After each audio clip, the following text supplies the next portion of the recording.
Kenapa orang-orang yang tidak belajar itu bisa mengikuti langkah-langkah syaitan? Karena orang yang bodoh tidak dapat membedakan antara yang baik dan yang buruk, tidak tahu yang hak dan yang batil.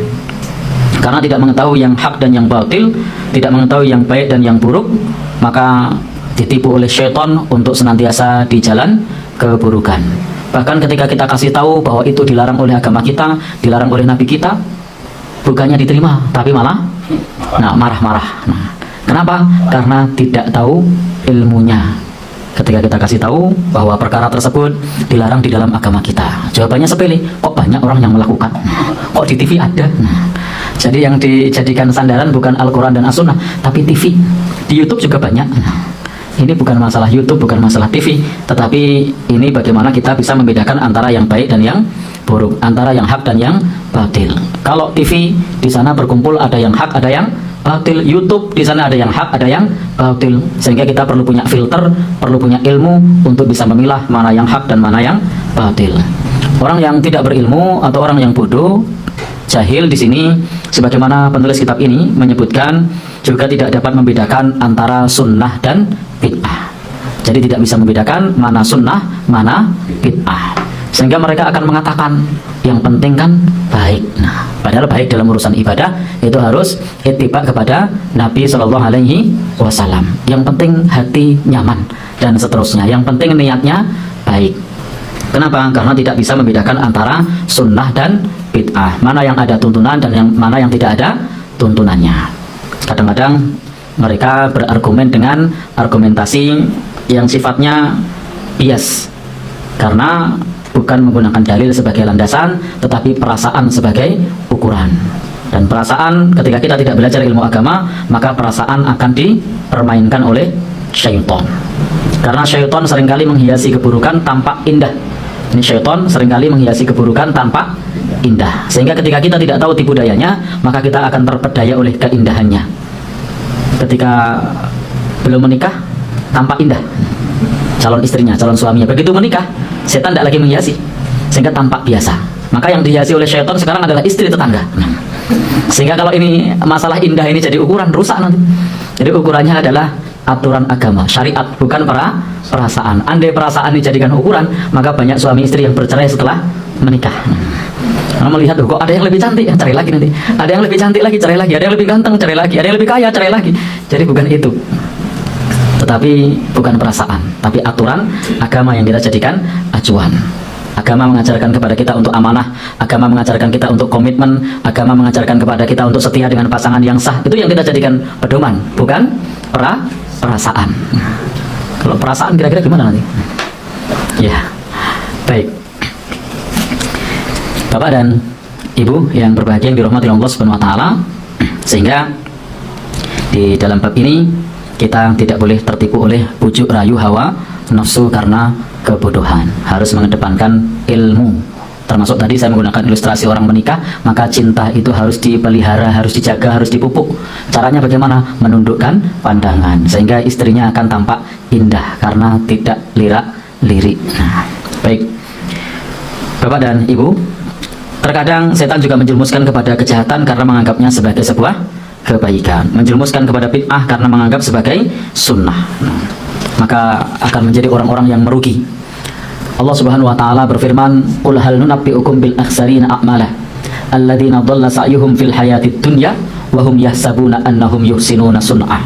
Surat Al-Kahfi ayat 103 dan 104. Qul, katakanlah, hal nunabbi'ukum, bukankah kami telah memberitahukan kepada kalian bil akhsarina a'mala, dengan orang yang paling merugi perbuatannya. Siapa orang yang paling merugi perbuatannya? Alladzina dhalla sa'yuhum, orang-orang yang telah sia-sia perbuatannya fil hayatid dunya, dalam kehidupan dunia, wahum yahsabuna annahum yuhsinuna sun'a, sedangkan mereka menyangka bahwa mereka berbuat sebaik-baiknya, padahal perbuatannya sia-sia, tapi menyangka telah berbuat sebaik-baiknya. Baik, ayat ini mengajarkan kepada kita, memberi informasi kepada kita tentang orang-orang yang merugi perbuatannya, merugi amalnya, yakni orang-orang yang telah sia-sia perbuatannya dalam kehidupan dunia ini, sedang mereka menyangka bahwa mereka berbuat sebaik-baiknya. Termasuk tadi ketika kita mengamalkan ibadah yang tidak ada tuntunannya, kata Nabi apa? Man amila amalan laisa alaihi amruna fahuwa raddun. Barang siapa beramal dengan suatu amalan yang tidak ada tuntunannya, tertolak. Tetapi menyangka ini adalah perbuatan yang baik, padahal sia-sia. Dan ketika kita tidak belajar, maka kebodohan akan mencemari hati dan membutakan sanubari. Jadi akan mencemari hati dan membutakan sanubari. Beberapa saat yang lalu pernah kita sampaikan bahwa hati kita ini pada awalnya adalah fitrah. Tetapi kemudian ketika kita bergaul dengan lingkungan sekitar, maka akan terbutakan. Kenapa? Karena hati kita akan terwarnai oleh lingkungannya. Yakni fa'abawahu yuhawidanihi au yunassiranihi au yumajjisanihi. Maka abawahu, bapaknya, tidak mesti bapak di sini, ibunya, lingkungannya. Ketika dia tidak belajar, maka yang dijadikan ukuran adalah lingkungannya. Yang dijadikan ukuran adalah kebanyakan orang. Padahal ukuran kebenaran bukan banyaknya orang. Ukuran kebenaran bukan banyaknya orang. Oleh karena itu, orang yang tidak belajar ilmu agama merupakan target utama syaitan. Syaitan akan mengarahkan panah-panah syubhat dan racun-racun syahwat kepadanya, sehingga menjadi korban keganasan hawa nafsu dan tawanan syahwat. Jadi setan akan mengarahkan panah-panah syubhat. Syubhat itu sesuatu yang tidak jelas antara halal dan haram. Syubhat yang tidak jelas antara sunnah dan bid'ah, sehingga dibisikkan seolah-olah yang bid'ah adalah sunnah, seolah-olah yang haram adalah halal, dengan berbagai macam syubhatnya. Biasanya terus mereka mengutip sekian makalah.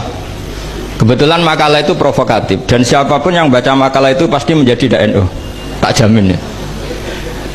Kalau di Jogja misalnya di satu penerbitan, saya termasuk di dalamnya, itu pernah diperbandingkan kitabnya Said Muhammad Mafahim Yajibu An-Sohah dengan kitabnya Bin Bas, judulnya Hadihi Mafahimuna. Biasanya kitab-kitab terjemahan Wahabi itu memang cukup provokatif dan dengan narasi yang memang siapapun yang nggak pernah mondok pasti tertarik. Misalnya begini, cerita bid'ah misalnya, Iyakum wa muhdatsatil umur fa inna kulla bid'atin dhalalah wa kulla dhalalatin finnar, misalnya gitu. Wa kulla muhdatsatin bid'ah wa kulla bid'atin dhalalah wa kulla dhalalatin finnar. Ada yang baca wa kullu bid'atin dhalalah wa kullu dhalalatin finnar. Terus beliau meneruskannya begini, kata Bin Bas, hadza huwa Rasulullah hakama bi annal bid'ah kullaha dhalalah. Terus diteruskan wa jarra asy-Syafi'i faqasama ila hasanatin wa dhalalatin wa sayyi'atin. Jadi dengan narasi seperti itu orang itu tahu bahwa Syafi'i itu kurang ajar tenan gitu, kira-kira gitu. Jadi dia, ini Rasulullah yang mengatakan semua bid'ah ini dolalah, tapi Syafi'i lancang dengan membagi ada dolalah, ada sayyi'ah, ada hasanah, ada sayyi'ah. Ini aneh katanya. Wong Rasulullah yang Nabi saja bilang satu, semuanya dolalah, kok dia bilang dua kan? Diredaksikan Jaro'ah, kira-kira makna sedannya yang lama atau berani. Sehingga orang mesti tanya, kenapa sih tidak ikut Rasulullah saja? Tapi ini satu ilmu, setidaknya ilmu perdebatan, bukan ilmu hakiki, karena kita tidak tahu yang diridhani Allah yang mana. Tapi kemudian Said Muhammad dalam kitab Abwabul Faros, juga dalam kitab-kitab beliau menyanggah itu dengan mengatakan, jika makna bid'ah adalah yang nggak pernah dilakukan Rasulullah, itu salah besar. Beliau cerita sekian hal, termasuk yang diceritakan adalah ada seorang sahabat ketika sholat dengan Rasulullah tidak pakai doa mainstream, yaitu ketika i'tidal sahabat tadi bilang alhamdulillah hamdan katsiran thayyiban mubarakan fi. Setelah itu, setelah Nabi habis sholat tanya ayyukumul qail, siapa tadi yang melafadzkan itu? Semua sahabat diam karena takut disalahkan. Tapi apa yang dikatakan Nabi? Tidak, saya tidak akan menyalahkan. Saya tadi melihat isna asyara malakan, saya tadi melihat 12 malaikat yabtadirunaha ayyuhum yaktubu awwalu, kata. Semuanya itu bergegas siapa yang nulis awal. Terus kata sahabat tadi ha anada ya Rasulullah. Padahal ini satu kalimat yang bahkan Rasulullah tidak mengajarkan, dan Rasulullah bahkan iskal kenapa ada kalimat itu, tapi toh dibenarkan oleh Allah dan Rasul. Cerita Said Muhammad kedua adalah ada sahabat setiap ngimami itu main kulhu. Wah, ngimami apa saja main kulhu. Singkat cerita makmumnya itu gerutu, ini orang kok main kulhu terus ini.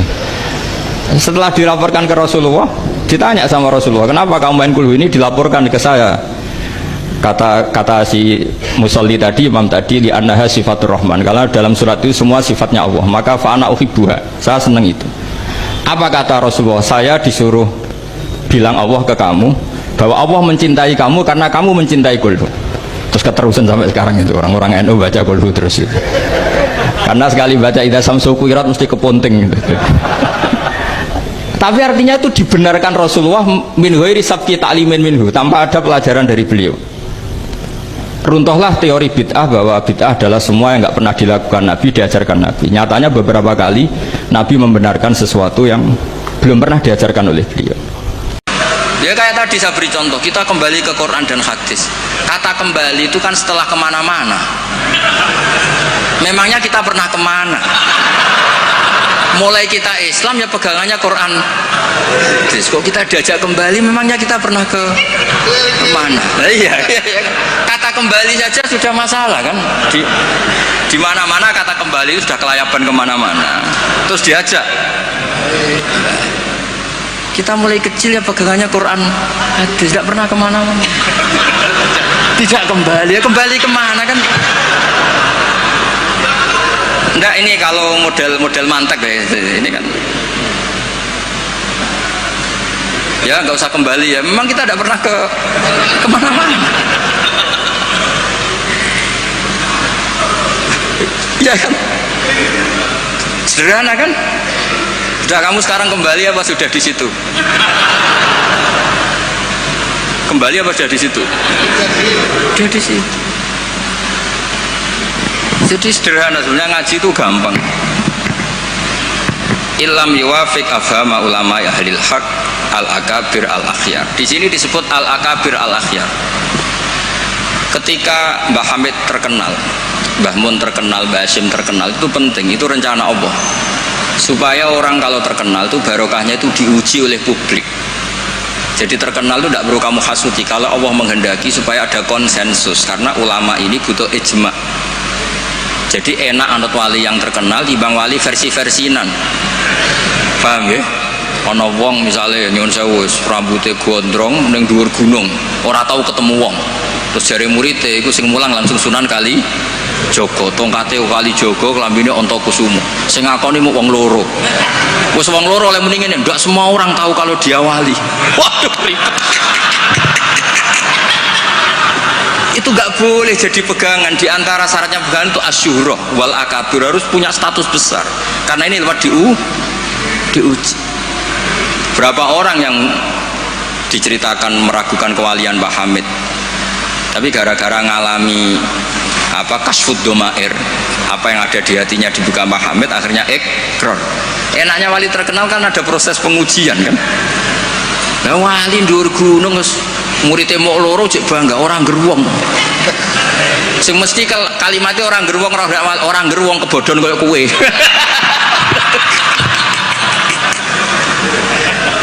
Itu kan kayak bakul jamu. Kue tok santai kayak rego diskon, lainnya enggak. Tiap ketemu orang kamu saja yang tak kasih harga segilanya, enggak. Sebetulnya kalimat pasti kue tok sing kebodon. Nah, makanya butuh transparansi. Itu tidak hanya di birokrasi, tidak hanya di dunia ulama, semuanya butuh transparan supaya diuji. Makanya di sini Mbah Hashim menghentikan ulama ahlil haq al-akabir al-akhyar. Maka syarat jadi nabi pun harus ada gunjingan dulu. Nggak boleh nabi nggak terkenal, harus terkenal. Sebelum dia lahir jadi gunjingan di Bukhairah, di Nasturo, jadi komunitas di Syam semuanya gunjingan Nabi akhir zaman dengan definisi yang dimiliki masing-masing. Sehingga semua orang tuh ingin itu dari mana, orang mana, terus kriterianya kayak apa. Sampai Khadijah karena beliau punya paman yang ahli Injil namanya Warokoh, tanya Nabi akhir zaman tuh begini-begini, definisinya begini-begini. Kalau nggak terkenal tahu-tahu muncul nerangno definisi Nabi wes kangelan sampai. Jadi terkenal itu kalau fillah walillah itu baik, asal tidak karena hadun nafsi. Saya beri contoh ya, contoh kecil ini sekaligus Maulidur Rasul Shallallahu Alaihi Wasallam. Ada orang yang imannya itu terlambat, namanya Ka'bul Ahbar. Banyak orang yang kebetulan nasibnya baik kayak Sayyidah Khadijah. Yang dia baca dari paman-pamannya, Nabi akhir zaman tudhilluhul ghamamah tuti'uhus sahai. Fajrul jabini lailiyud dawai. Kebetulan yang dibaca itu, karena yang dibaca itu dia nyuruh Maisarah. Maisarah itu nama lelaki. Coba kamu ikut dagang Muhammad, semua yang kamu lihat ceritakan ke saya. Setelah ikut di Syam, Syam itu ya sekarang termasuk Lebanon, Syria ya, Jordan. Pokoknya semua kawasan situ dulu namanya apa? Syam. Karena itu yang persisnya itu entah mana, tapi ada yang bilang termasuk ya Palestina, Israel. Pokoknya semua situ dulu namanya apa? Syam. Nah, dulu ada tertentu dibilang Ariha, dibilang apa, tapi itu semuanya dulu namanya Syam. Ada pohon yang kalau ada nabi itu mereaksi, nabi itu nggak boleh mikir, dia nggak boleh tahu. Jadi nabi itu misalnya matahari dari barat, beliau ya tetap saja duduk di arah barat, nggak mikir kalau ke arah barat itu ketemper matahari itu nggak mikir. Memang syaratnya nabi itu nggak boleh mikir, memang dekat Allah sehingga semuanya ya memang begitu. Makun tata terimal kita bualal iman. Kalau nabi mikir kok tak adek jumpafanku kapan ya, supaya diarani nabi carane piye. Makanya nabi itu harus ummi itu tidak tahu apa-apa. Tapi di bab nabi itu sifatu madkhin, bukan sifatu dzammin. Kalau kamu ummi kan sifatu dzammin. Kalau kamu goblok tuh goblok betulan itu. Kalau nabi harus layak ro wala yaktub. Karena dengan gitu orisinal. Loh nabi kok iso mikir, akan orang kan curiga, cari momentum yang pas dia ngaku nabi. Nabi itu harus ummi, layak roh wa layak tuh. Makanya orang kadang salah paham, nabi gak tahu kok dia katakan. Untuk nabi itu beda, tidak tahu itu sifatu madkhid. Jelas disebut di Quran, ma kunta tadri mal kitabu walal iman. Wa ma kunta tarju ayyulqa ilaikal kitab. Nabi gak pernah berharap jadi nabi, itu gak pernah. Gak boleh nabi kok berharap jadi nabi terus ambisi, gak boleh. Makanya gak boleh kamu daftar wali kok ambisi, gak boleh. Cuma ini kuotanya banyak yang kosong, ya sudahlah dipaksa-paksa. Ya jalur itu fakir sabar ya bisa, bodoh sabar ya bisa. Yang paling susah itu jalur alim wirai zuhud, itu berat. Jalur fakir aja kan sudah dapat fakirnya, tinggal dapat sabarnya. Akhirnya karena itu sudah jadi gunjingan. Ini barokahnya terkenal, sudah jadi gunjingan. Maisarah ditanya, ketika Nabi duduk misalnya matahari dari barat, Nabi duduknya itu di barat pohon. Nah, pohonnya yang menyesuaikan diri. Jadi pohonnya itu ales itu merubah dirinya ben iso ngiyupi. Nah justru itu terus Rohib Bukhairah itu, wah ndak akan alam memperlakukan seperti itu kecuali dengan Nabi. Nabi juga gak minta ada gomamah yang tudil hunda, ya jalan aja. Dan tudilul gomamah itu batasnya hanya sekian meter. Kalau semuanya mendung dikira semuanya dapat mendung, ya hanya pas arah Nabi supaya kelihatan tuh demi Nabi. Makanya terus Maisarah ketika datang ditanya, oh iya bener, itu berarti Muhammad itu Nabi. Pas itu Nabi umur 20 tahun. Ya bareng ngoten mboten enten alamat malih. Mulai Khadijah mulai ragu. Duh bojoku sudah jadi nabi ta ora. Nah, setelah umur 40 tahun, ini bukti kalau nabi itu tidak tahu. Beliau mulai tertarik tahandus di Gua Hira. Datang malaikat Jibril itu dikira malakul mauti. Kagetnya bukan main aku. Tidak boleh nabi kok kedatangan Jibril tak enteni, aku dadi wong biasa. Aku bosen. Kapan dilantik? Itu gak boleh, nabi gak boleh begitu, gak boleh. Jadi nabi kaget itu malah bener gitu. Makanya baru ketemu Jibril yang wedi luari dia. Yarjufu fuadu, kaget. Bilang ke Khadijah zamiluni. Loh kalau orang kan umumnya kan seneng. Jibril nanti ini suya udah diwong awam guys bosen. Tidak seperti itu. Clear ini guys, benten. Jadi Nabi itu nggak tahu. Makanya wahyu disebut fujah, kaget. Dan Nabi kaget karena dianggap itu malakul maut. Wes bareng minta zamiluni itu sama Khadijah dikemuli terus cerita. Saat tadi ditemuin gini-gini saya kaget takut. Sayyidah Khadijah yang seneng karena dia pernah ragu 15 tahun. Tahu alamat kan umur Nabi 25, dapat Nabi 40. Semuanya bukan main, absyir karena kamu harus seneng. Fawawu ala yuzika wawu abadan innaka la tasilur rahim wa tahmilul kalla wa tatridhu fa wa tu'inu ala nawaibil haq. Seneng Khadijah. Lo coba sepinter itu kalau dia agak belajar dulu tidak bisa. Kenapa bisa belajar? Karena sudah terkenal akan ada Nabi akhir zaman. Akhirnya dikomunikasikan sama Waraqah bin Naufal, paginya ayo besok ikut ke Waraqah bin Naufal, ke paman saya. Itu di kitab Bukhari ada redaksi wakana nasroniyah kot wakana kot tanah sorofil jahiliyah wayak tubuh bil injil wayak tubuh minal injil bil ibroniyah. Masya Allah ayaktub, dia itu penginjil dan dia menguasai bahasa nopo Ibrani. Makanya komentar beliau tidak Jibril tapi hadan namus alladzi ja'a bi Musa, dia agak bilang Jibril, masih pakai bahasa Ibrani.